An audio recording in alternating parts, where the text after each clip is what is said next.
brought this 59 Thunderbird convertible in a couple of weeks ago. We had purchased this back at an auction back in the end of October, I believe it was. This car's got a 352 4-barrel engine, complete. Pretty straight car, but it's got quite a bit of rust in it. It's got a lot of rust here in the corners. It's got some rust in the floors, as we can't really see that 57 Chevy hood sitting there in the way. But this car is quite a neat looking car. You just don't see a whole lot of convertibles sitting around like this.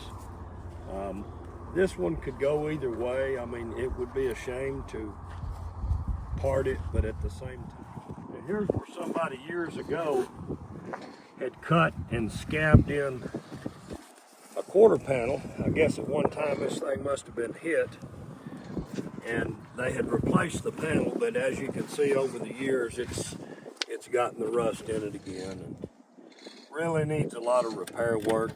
You know, it would take a lot to bring this car back. I mean, it is a unique vehicle. It really probably needs to be parted.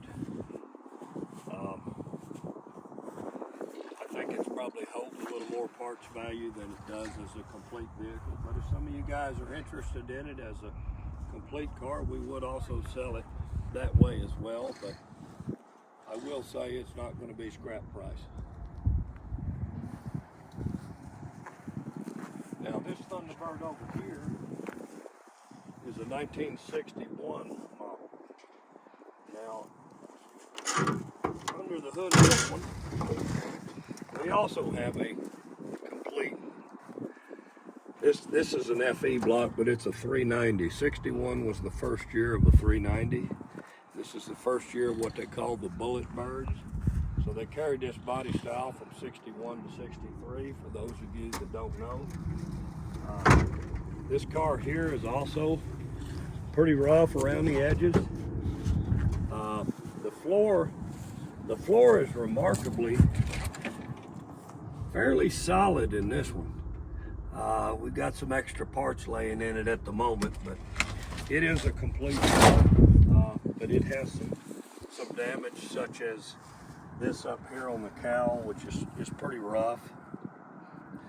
So again, this is one that really would be nice to see it restored, but again, it probably holds more parts value. This car was last on the road in 1967, so was only a 6-year-old car when it was parked. So kind of trying to figure out what the story might have been on it. I kind of wish it could talk and tell us something, but unfortunately,